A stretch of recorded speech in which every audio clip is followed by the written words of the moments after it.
الحمد للہ نحمده ونصلی علی رسوله الکریم اما بعد رب اشرح لی صدری ویسر لی امری واحلل عقدۃ من لسانی یفقهوا قولی آمین۔ سورہ البقرہ کی آیت نمبر 61 سے ہم نے کیا سیکھا اس کا ذکر کیا جا رہا تھا، اور اب تک ہم نے 10 باتوں کا ذکر کیا تھا۔ 11ویں بات اس آیت کریمہ سے ہمیں یہ معلوم ہوئی کہ بنی اسرائیل یعنی یہود و نصارہ اور خاص طور پر یہود، ان پر اللہ تعالیٰ کی طرف سے ان کے گناہوں کی وجہ سے ذلت مسلط کر دی گئی۔ اللہ تعالیٰ نے اس کا تذکرہ قرآن حکیم میں اور بھی جگہوں پر کیا ہے۔ ایک جگہ اللہ تعالیٰ نے اس طرح فرمایا ضربت علیہم الذلۃ اینما ثقفوا الا بحبل من اللہ او بحبل من الناس۔ فرمایا کہ ان کے اوپر ذلت طاری کر دی گئی ہے، مسلط کر دی گئی ہے، یہ جہاں کہیں بھی رہتے ہیں۔ ہاں اگر ذلت سے نکلنا چاہتے ہیں تو یا تو یہ اللہ کی رسی کو تھام لیں یعنی اسلام پر آ جائیں، او بحبل من الناس، یا پھر لوگوں کی رسی کو تھام لیں۔ تو اللہ کی رسی سے مراد یہ ہے کہ یہ صحیح عقیدے پر اسلام کو قبول کر لیں، اور تو یہ ان کے اوپر سے مسلط جو ذلت کی گئی ہے وہ ہٹا دی جائے گی، اور یا پھر یہ لوگوں کی رسی کو تھام لیں۔ لوگوں کو رسی سے تھامنے کا مطلب یہ ہے کہ ان کو خارجی مدد ملے، باہر سے کوئی مدد حاصل ہو لوگوں کی، تب تو یہ مسلط یعنی ان کے اوپر جو ذلت ہے وہ کچھ وقت کے لیے ہٹی رہے، لیکن ان پر مسلط ذلت رہے گی مسلط۔ آج ہم دیکھتے ہیں اس دوسرے والے ٹکڑے پہ کہ آج یہود جو ہے اگر کہیں وہ ترقی پر ہے یا دنیاوی اعتبار سے اونچے ہے تو ان کو ان کے بھائی نصارہ کی مدد حاصل ہے، اس وجہ سے وہ اس ذلت سے نکلے ہوئے ہیں۔ اس لیے اللہ تعالیٰ نے خود قرآن میں کہا ہے بحبل من الناس، یا تو اللہ کی رسی کو تھام لیں گے یعنی اسلام قبول کر لیں گے، یا پھر لوگوں کی رسی سے، لوگوں کی رسی سے مراد ان کو لوگوں کی مدد حاصل ہوگی۔ اور یہود ایسا ہی کرتے ہیں، وہ لوگوں کو ذریعہ بناتے ہیں اپنی مدد کا اور اپنے مفادات کو پورا کرنے کا۔ تو بہرحال یہ 11ویں بات ہے جو ان کے بارے میں معلوم ہوئی۔ 12ویں بات یہ بھی بتائی اللہ تعالیٰ نے کہ ان کے اوپر مسکنت بھی طاری کر دی گئی ہے۔ اب ذلت کیا ہوتی ہے وہ ہم نے آپ کو بتایا تفسیر کے موقع پر، اور مسکنت کو بتایا تھا کہ ان کے اوپر فقر اللہ نے مسلط کر دیا۔ فقر 2 طرح کا ہے، ایک فقر کیا ہے؟ دلوں کا فقر، دلوں کی غریبی۔ دلوں کی غریبی کس کو کہا جاتا ہے؟ ہم اور آپ دلوں کی غریبی کس کو سمجھتے ہیں؟ دل کی جو غریبی ہوتی ہے اس کو کہتے ہیں شدید قسم کی لالچ دل کے اندر پیدا، ایک دم سخت ترین لالچ جس کے دل میں پیدا ہوتی ہے وہ دل کا غریب کہلاتا ہے قرآن حکیم کے مطابق۔ اس طور پہ کہ یہود کو کتنا بھی مل جائے وہ کبھی شکم سیر نہیں ہوتا، دل اس کا بھرتا نہیں ہے، اس کی لالچ اور حرص بڑھتے ہی بڑھتے رہتی۔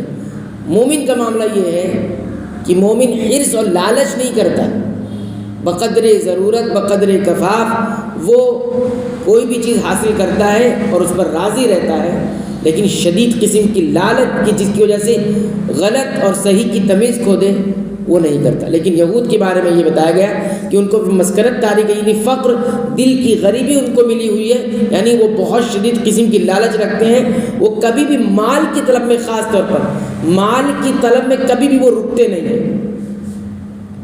آج بھی آپ مشاہدہ کر سکتے ہیں یہود مال کی طلب میں، مال حاصل کرنے کے لیے کبھی بھی رکتے نہیں ہیں، کتنا بھی وہ مال کے اعتبار سے مالدار ہو جائے، زیادہ ہو جائے، لیکن کبھی بھی مال کمانے سے یا مال طلب کرنے سے رک جائے نہیں۔ کیوں؟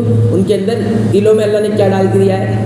مسکنت ڈال دیا۔ مسکنت کہتے ہیں دل کے اندر شدید قسم کی لالچ اور حرص پیدا ہو جائے مال کو حاصل کرنے۔ اور اس میں دوسری چیز بھی شامل ہے، ایک تو مال کی کمی بھی ان کو ہمیشہ لگے گا کہ ہمارے پاس مال کم ہے۔ تو یہ 12ویں بات ہو گئی۔ 13ویں بات اس آیت سے ہمیں یہ معلوم ہوتی ہے کہ بنی اسرائیل کبھی بھی مسلمانوں کے لیے کھڑے نہیں ہوں گے۔ اگر مسلمان اسلام کی طرف سے ان سے اگر جنگ کریں گے، اسلام کی طرف سے یعنی مسلمان ہو کر اگر ان سے جنگ ہوگی تو مسلمانوں کے سامنے وہ کبھی ٹک نہیں سکتے، کبھی بھی ٹک نہیں سکتے، یہ ہار جائیں گے، شکست کھا جائیں گے۔ اس لیے کہ اللہ تعالیٰ نے ان کے اوپر جو ذلت طاری کی ہے وہ ان کی گناہ کی وجہ سے ہے، اور جب بھی گناہ کرنے والے کے ذریعے سے اگر کے ساتھ جنگ ہوگی تو گناہ کرنے والا کبھی جیت نہیں سکتا ہے، الا یہ کہ سامنے والا خود گنہگار ہو جائے۔ حضرت عمر رضی اللہ عنہ اکثر اپنے لشکروں کو جب بھیجتے، فوج کو جب بھیجتے تو ایک نصیحت کیا کرتے تھے، دیکھو تم کبھی یہ نہ سمجھنا کہ اللہ تمہیں فتح تمہاری طاقت قوت کی وجہ سے دیتا ہے، تمہیں فتح طاقت قوت اگر ملتی ہے تو تمہارے دشمن کی گناہ کی وجہ سے وہ کمزور ہوتے ہیں، اور تمہارے تقوی اور نیکی کی وجہ سے تم مضبوط ہوتے ہیں۔ تمہارا تقوی اور نیکی جتنی زیادہ ہوگی تمہیں فتح نصیب ہوگی، گرچہ بظاہر تم کم تعداد میں ہوں گے، تمہاری تیاریاں کم ہوں گی، لیکن پھر بھی تم فتح پاتے ہو۔ اور دشمن چونکہ وہ معصیت اور گناہ میں پڑا ہوتا ہے، تقوی ان کے پاس نہیں ہوتا، ایمان نہیں ہوتا، اس وجہ سے وہ شکست کھاتے ہیں۔ تو جب بھی اطاعت کے ساتھ جنگ ہوگی، اسلام کے ساتھ جنگ ہوگی، تو کبھی بھی وہ جیت نہیں سکیں گے، بلکہ وہ ان کے لیے وبال بن جائے گا۔ اللہ تعالیٰ نے خود فرمایا لا یقاتلونکم جمیعا، یہ تم سے ایک ساتھ کبھی جنگ نہیں کریں گے، سامنے نہیں آئیں گے، الا فی قری محصنۃ، ہاں جو محفوظ بستیاں ہیں اس کے اندر چھپ کر وہ تم سے مقابلہ کریں گے، یا پھر او من وراء جدر، یا کسی دیوار کے پیچھے، یعنی پیچھے چھپ کر کسی اور کے ذریعے سے حملہ کریں گے، لیکن سامنے آ کے کبھی لڑ نہیں سکتے۔ ان کو معلوم ہے کہ ہمارے اندر معصیت گناہ ہے، ہم کبھی بھی اسلام والوں سے جیت نہیں سکتے، اس لیے آج ان کی دیکھیں گے وہ تعداد میں بہت کم ہے، یہود سب سے کم ہے تعداد میں، یہود سب سے زیادہ تعداد میں کم ہے، چھوٹے سے، لیکن وہ پورے دنیا پر آپ دیکھیں گے کہ ایک طرح سے ان کا تسلط اور قبضہ بظاہر جمع ہوا ہے۔ تو بہرحال اب ہم دیکھتے ہیں کہ یہود اور عرب کی لڑائی ہے، جنگ ہے، اس کی کیا وجہ ہے؟ ہمیں دیکھتے ہیں کہ اس کے پیچھے عرب پیچھے ہوتے جا رہے ہیں اور یہود آگے ہوتے جا رہے ہیں۔ تو اس کا دو سبب علماء نے فرمایا ہے، ایک یہ کہ اللہ کے لیے اخلاص بہت کم ہو گیا ہے، یعنی عربوں کے اندر یا جو لوگ یہود سے لڑ رہے ہیں ان کے اندر اخلاص اللہ کے لیے کم ہے۔ بہت سارے لوگ جو لڑ رہے ہیں یہود سے، ان میں اکثر ایسے ہیں جو اسلام کے نام پر صرف لڑ رہے ہیں، لیکن ان کی لڑائی نہ تو اللہ کے کلمے کی بلندی کے لیے ہے اور نہ ہی کسی اخلاص سے ہے، بلکہ ان کی لڑائی صرف قومیت کی وجہ سے کہ ہم عرب ہیں یہود سے لڑیں گے۔ تو جو قومیت اور عربیت ہے ان کے اندر، اس وجہ سے یہ کامیاب نہیں ہو پا رہے۔ جس دن اسلام کے نام پر واقعی اگر مقابلہ ہوا تو یہ فتح یاب ہوگی۔ ایک وجہ تو یہ بتائی ہے، یہ عصبی ایک لڑائی عصبی ہوتی ہے، قومیت والی۔ آپ دیکھیں گے جھگڑے لڑائی ہوتے ہیں تو جھگڑا کس مسئلے پر ہوا ہے وہ انسان ختم کر دیتا ہے، اور کس بات پر لڑائی جھگڑا ہوتا ہے؟ قومیت کے نام پر، ذات برادری کے نام پر ہوتا ہے کہ نہیں ہوتا؟ یہ ہوتا ہے۔ حق اور ناحق کی تمیز وہاں ختم ہو جاتی ہے۔ اب یہ دیتا ہے کہ یہ میری قوم کا ہے، اس لیے لڑائی شروع ہوتی ہے۔ تو یہ لڑائی کس کی ہوتی ہے؟ عصبی لڑائی ہو گئی۔ اب اس کے اندر کچھ باقی نہیں رہا، اس سے صرف فساد ہوگا، کیونکہ انسان عصبیت پر اتر آیا ہے، قومیت پر اتر آیا ہے، ذات برادری پر اتر آیا ہے۔ ایسا ہوتا ہے، عام زندگی میں یہ ہوتا ہے۔ تو آپ دیکھیے اتنی بڑا لڑائی جو عصبی، اور عربوں کے اندر عصبیت ہوتی ہے، ان کی خون میں ہے، وہ باقی ہوتی ہے، اللہ یہ کہ اللہ تعالیٰ اس پر رحم فرما دے۔ تو بہرحال یہ ہو گیا۔ دوسرا سبب یہ بتایا ہے کہ بہت سارے، ایک بڑی تعداد ہے کہ چھوٹے بڑے گناہ میں سب ملوث ہیں۔ آج عرب بھی جو ہے چھوٹے بڑے گناہوں میں جو ہے ملوث ہو گئے ہیں، جس کی وجہ سے وہ ٹک نہیں پا رہے ہیں، اور ہمارا آبائے دن کچھ نہ کچھ سنتے رہتے ہیں اتنا سب کچھ ہونے کے باوجود بھی، توحید، دعوت، نشر و اشاعت سب کچھ ہونے کے باوجود بھی گناہ دن بدن برائیاں بڑھتی جا رہی ہیں، یہ ہم اور آپ سنتے رہتے ہیں۔ بلکہ کچھ گناہ ایسے بھی ہو رہے ہیں جو کفر تک لے جا رہے ہیں ان کو۔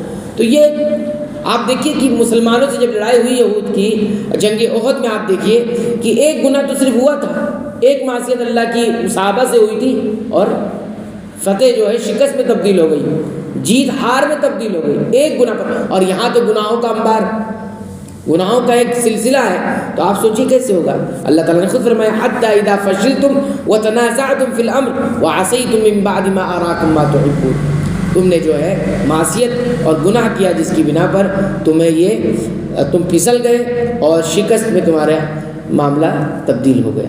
تو بہرحال کہنے کا مقصود یہ ہے کہ یہود سے جو آج عربوں کی جنگ ہے، اس جنگ میں عرب کیوں نہیں فتح پا رہے ہیں یا غالب آ رہے ہیں، اس کی دو وجہ، ایک اخلاص کی کمی، اسلام کے نام پر کم، عصبیت کے نام پر زیادہ ہے وہ لڑائی، اور دوسرا یہ کہ معاصی اور گناہ چھوٹے چاہے بڑے ہوں کثرت سے ہو رہے ہیں، جس کی وجہ سے یہ چیز نہیں ہو پا رہی۔ یہ ہمارے سامنے 13ویں بات تھی جو اس آیت کریمہ سے ہمیں معلوم ہوتی ہے اشارے سے۔ اور بھی باتیں انشاءاللہ ہم آئندہ درس میں دیکھیں گے۔ اللہ تعالیٰ سے دعا کرتے رب العالمین تو ہمیں قرآن حکیم کی پابندی سے تلاوت کی توفیق عطا فرما، اس کو سمجھ کر پڑھنے کی توفیق عطا فرما، اس کے مطابق اپنی تربیت کرنے کی توفیق عطا فرما۔ رب العالمین تو قرآن حکیم کو ہمارے دلوں کی بہار بنا دے، ہمارے سینوں کی روشنی بنا دے، ہمارے تمام غموں اور پریشانیوں کا علاج بنا۔